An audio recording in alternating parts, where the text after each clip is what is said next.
साथियों नमस्कार। आज हम पढ़ेंगे प्लासी का युद्ध, बैटल ऑफ प्लासी। इसके पहले वाले जो प्लेलिस्ट था मॉडर्न हिस्ट्री का, उसमें हमने स्टार्ट किया था नील विद्रोह यानी कि इंडिगो जो रिवोल्ट हुआ था उसका काउजेज एंड कॉन्सिक्वेंसेस दोनों देखे थे। और ये मेंस पर्सपेक्टिव से इम्पोर्टेंट हो जाता है, खासकर बिहार पीसीएस और अलग अलग स्टेट पीसीएस के लिए। ओके, तो बैटल ऑफ प्लासी स्टार्ट करने से पहले आप लोगों के लिए एक ज़रूरी सूचना होगा। किसी भी गवर्नमेंट एग्ज़ाम जो होता है वन डे, खासकर प्रीलिम्स के लिए डेली करंट अफेयर्स पढ़ना बेहद ज़रूरी है। नहीं तो साल भर में हम एक दिन यदि 10 दिन पढ़ेंगे करंट अफेयर्स तो उसमें मुश्किल हो जाता है पढ़ना, उसको टैकल करना, क्वेश्चन को सॉल्व करना मुश्किल हो जाता है। और यदि हम डेली पढ़ते हैं तो रिवाइज होते रहेगा। और वार्षिकांक यदि फिर ईयरली मैगजीन पढ़ेंगे तो सहूलियत होगी पढ़ने में। तो इसके लिए डेली करंट अफेयर्स इनिशिएटिव मैंने स्टार्ट किया अपने टेलीग्राम पर, जिसका लिंक मैं पिनअप कर दूंगा इसमें कमेंट सेक्शन में। तो वहाँ से आप जुड़ सकते हैं मेरे टेलीग्राम से, जिसका नाम है अल्टीमेट एस्पायरेंट। और वहाँ पर आपको क्या मिलेगा, पीडीएफ मिलेगा और ऑडियो न्यूज़ मिलेगा, अब जिसे कभी भी आप सुन सकते हैं डेली बेसिस पर। ओके, तो ये था सूचना। और एक ज़रूरी बात, जैसे मॉडर्न हिस्ट्री या पॉलिटिक आप यदि पढ़ते हैं तो अपने साथ एक नोटबुक लेकर बैठिए, पेन और नोटबुक, और उसको नोट कीजिए। जैसे प्लासी युद्ध हम पढ़ेंगे आज, तो ये पीटी के लिए भी इम्पोर्टेंट हो जाएगा और मेंस पर्सपेक्टिव दोनों के लिए इम्पोर्टेंट होगा। हालांकि जो बिहार पीसीएस है उसमें मेंस के लिए तो नहीं पूछेगा ये प्लासी बैटल, क्योंकि उसमें जो सिलेबस है उसमें 1850 के बाद जितनी घटनाएं हुई है और 1947 तक वो पूछा जाता है, उसके सिलेबस में ये मेंशन है। ओके, तो ये पीटी के लिए, खासकर बिहार पीसीएस के लिए पीटी के लिए इम्पोर्टेंट होगा। और अनेक जो स्टेट का पीसीएस होता है उसमें मेंस के लिए भी इम्पोर्टेंट हो सकता है। तो क्या होगा, आपको एक नोटबुक लेना है और पेन लेना है, तो साथ में नोट करना है मेरे साथ। प्लासी के युद्ध पढ़ने से पहले हम जानते हैं पहले नवाब के बारे में, क्योंकि ये सिराजुद्दौला जो बंगाल का नवाब था उसी के बीच, और रॉबर्ट क्लाइव जो ब्रिटिश का हेड था, गवर्नर जनरल बंगाल का उस समय, उसके बीच होता है। तो जानते हैं नवाब के बारे में।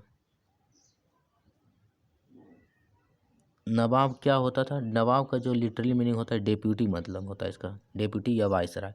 जैसे हेड कोई और है राजा दिल्ली में, खासकर जो मुग़ल शासक होता था, और ये इन्होंने एक नियुक्त किया है अलग अलग प्रिंसली स्टेट में, अलग अलग प्रोविंस में, अलग अलग सूबा में अपना एक प्रतिनिधि के रूप में, जो शासन वहाँ पर करता था। ठीक है, तो उसी को बोलते हैं नवाब।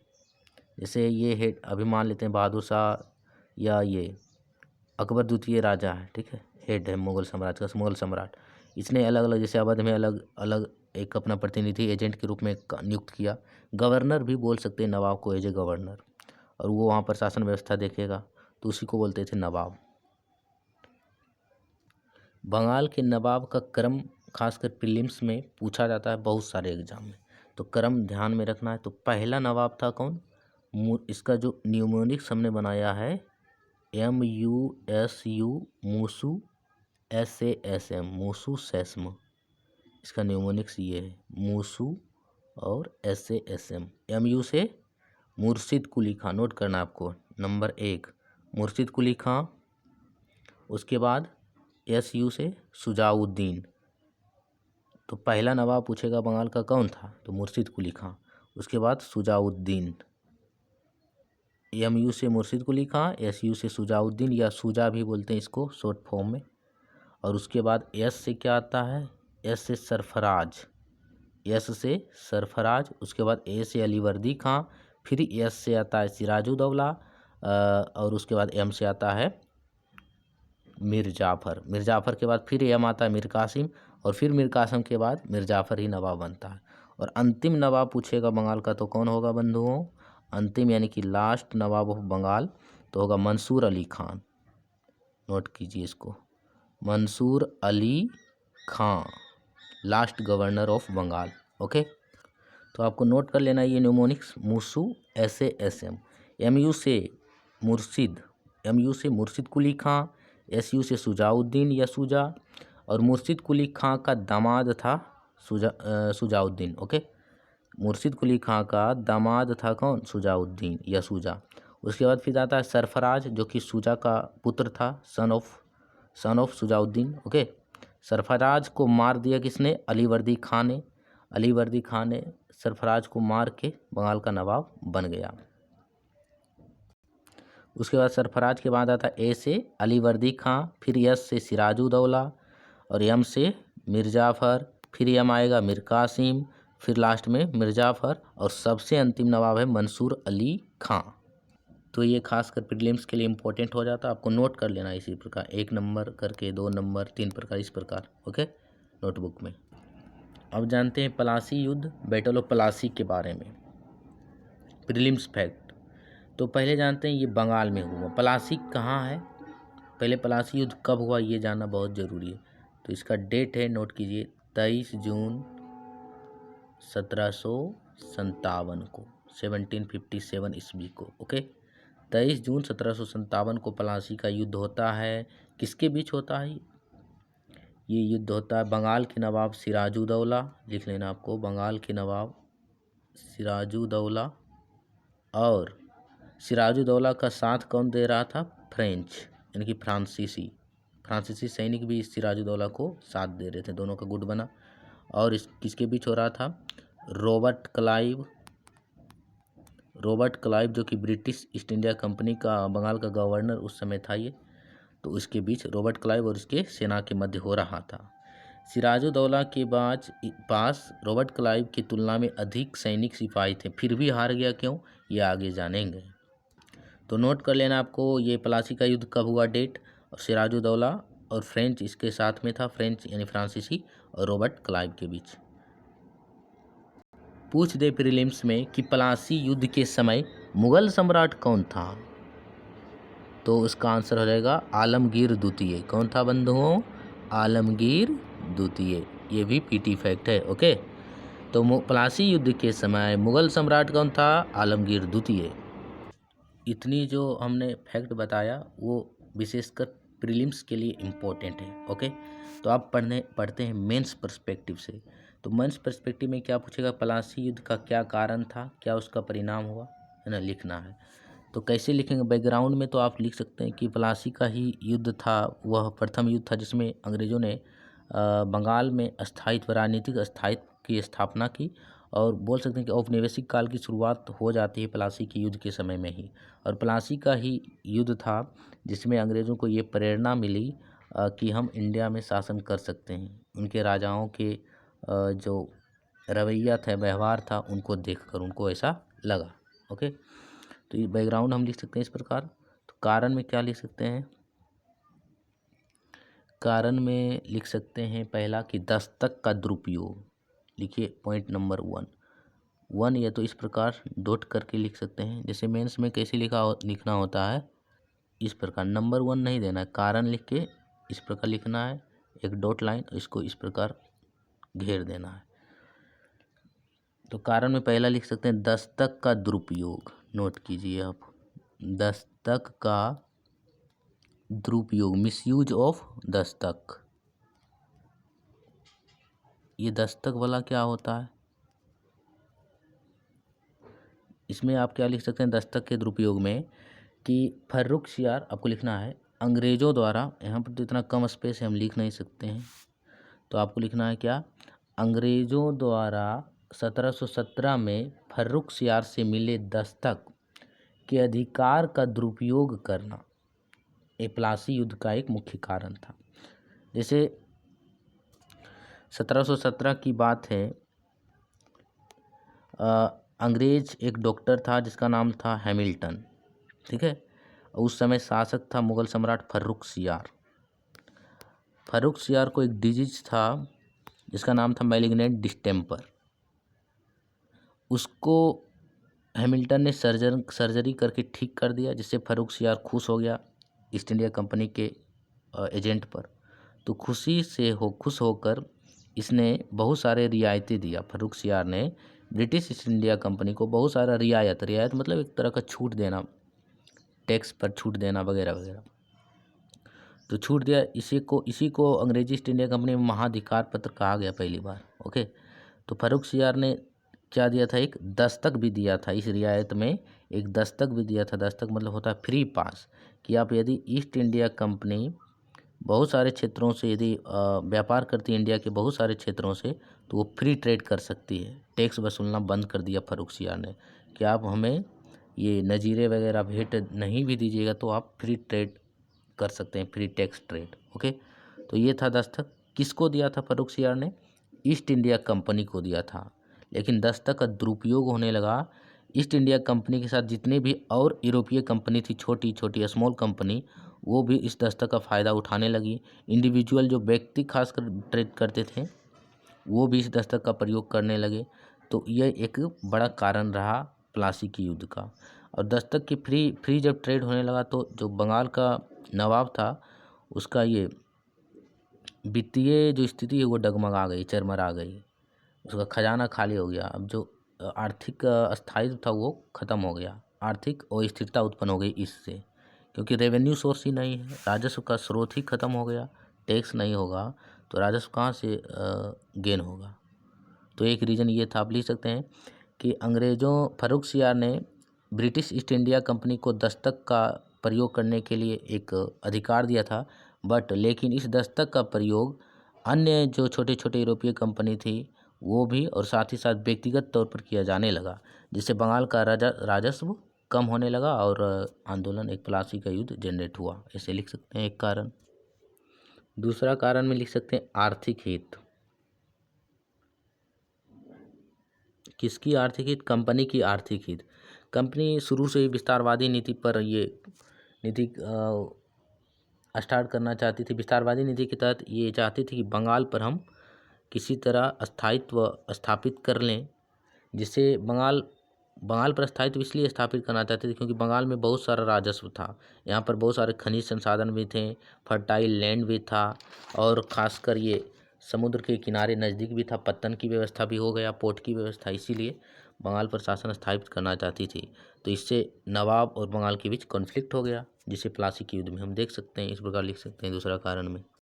तीसरा कारण में लिख सकते हैं बंगाल में राजनीतिक अस्थिरता। बंगाल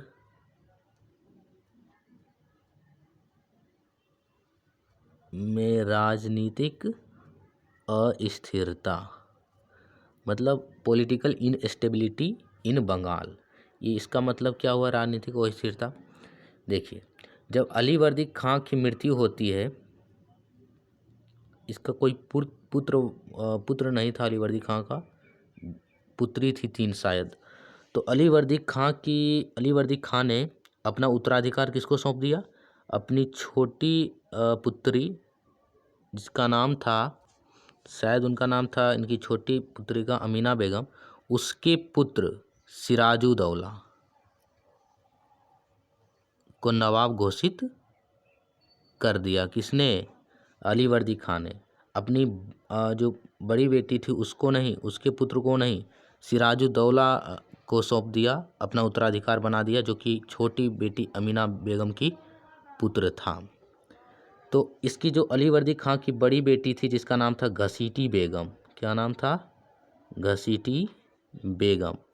घसीटी बेगम का एक दत्तक पुत्र था जो इसकी बहन की ही पुत्री थी, घसीटी बेगम की ही बहन की पुत्री, जिसका नाम था शौकतगंज। क्या नाम था? शौकतगंज। शौकतगंज पूर्णिया का नवाब था उस समय, पूर्णिया का नायाब बोल सकते हैं, नायाब होता था जो कि नवाब से भी छोटा होता था। तो पूर्णिया का ये नवाब था शौकतगंज, उसको बनाना चाहती थी घसीटी बेगम की नवाब, वो बनेगा, सिराजुद्दौला नहीं बनेगा। दोनों में कॉन्फ्लिक्ट होगा, कोई विवाद होगा। घसीटी बेगम कौन थी? सिराजुद्दौला की मौसी थी। तो घसीटी बेगम ये चाहती थी कि ये बने नवाब, सिराजुद्दौला बन गया नवाब, तो दोनों में कॉन्फ्लिक्ट स्थिति, यही है राजनीतिक अस्थिरता बंगाल में। तो दो इसमें पद के लिए दो लोगों के बीच युद्ध होना स्टार्ट हो गया, विवाद उत्पन्न हो गया, तो जिससे इनकी जो बंगाल में राजनीतिक अस्थिरता है वो बिगड़ गई और अंग्रेज़ का एक मौका मिला।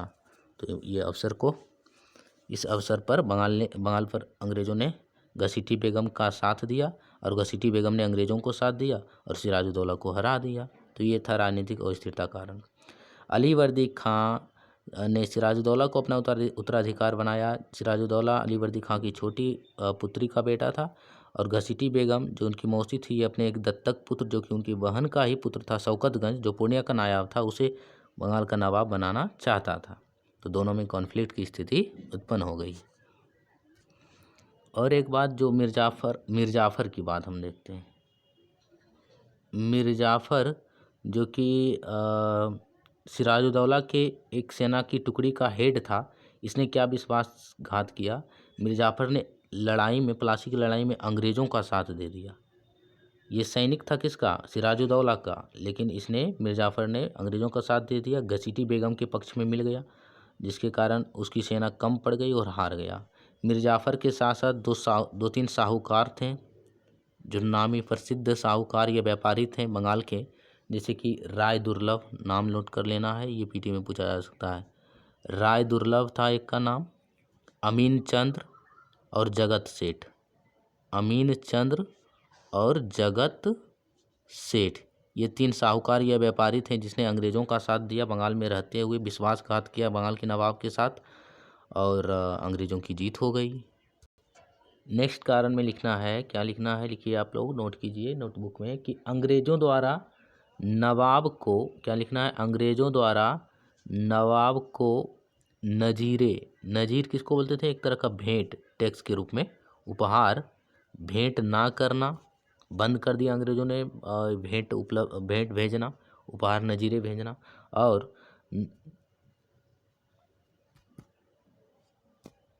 क्या लिख सकते हैं कि इसमें आप लिख सकते हैं कि उत्तराधिकार संबंधित षड्यंत्रों में अंग्रेज़ों का शामिल होना। उत्तराधिकार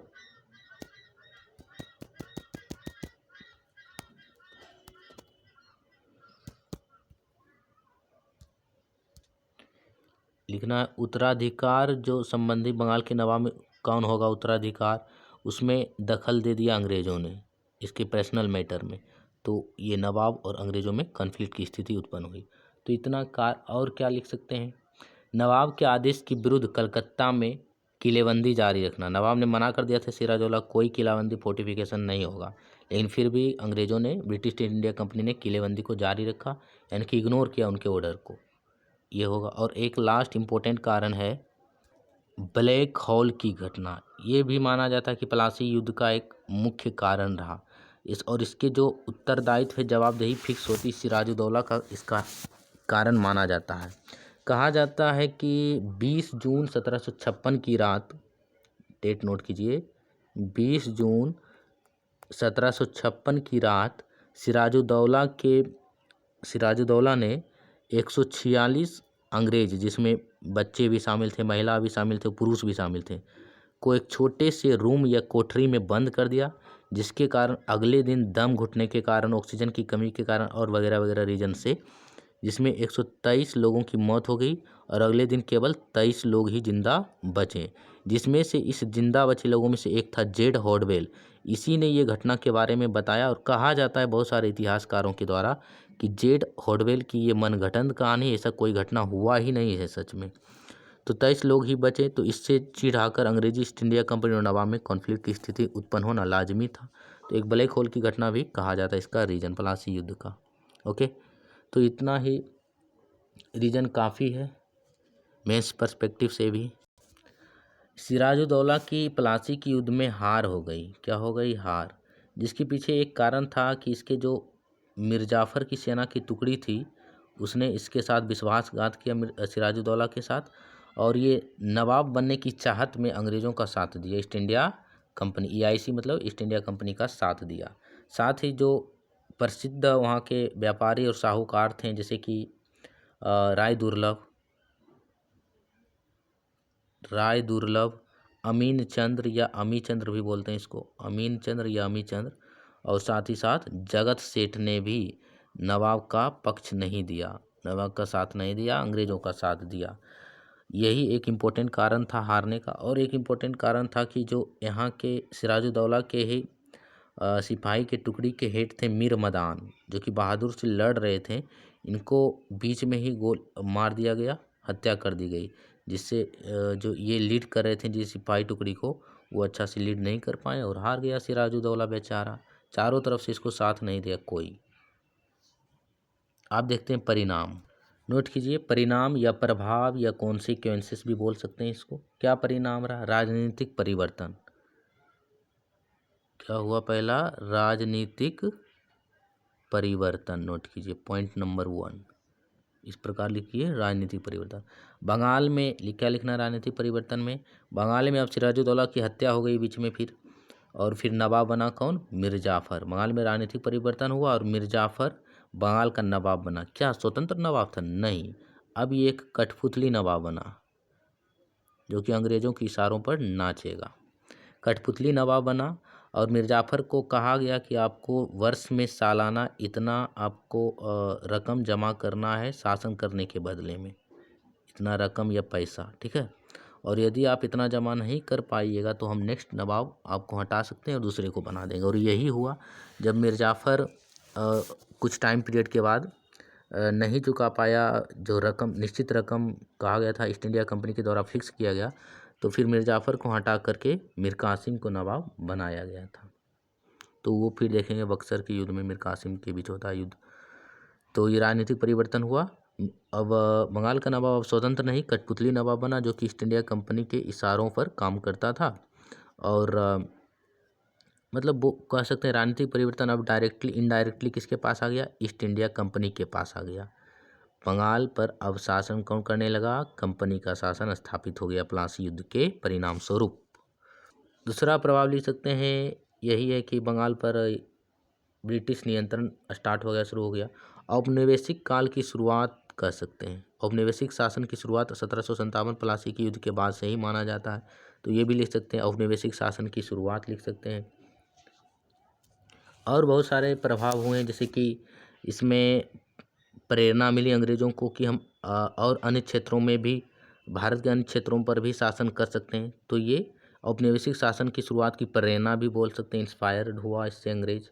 आर्थिक शोषण शुरू हो गया, बंगाल को एकदम खोखला कर दिया आर्थिक रूप से, आर्थिक लूट बोल सकते हैं। फिर बाद में मीर जाफ़र अंग्रेज़ों द्वारा तय धनराशि नहीं चुका पाया, जिसके कारण मीर कासिम नवाब बना।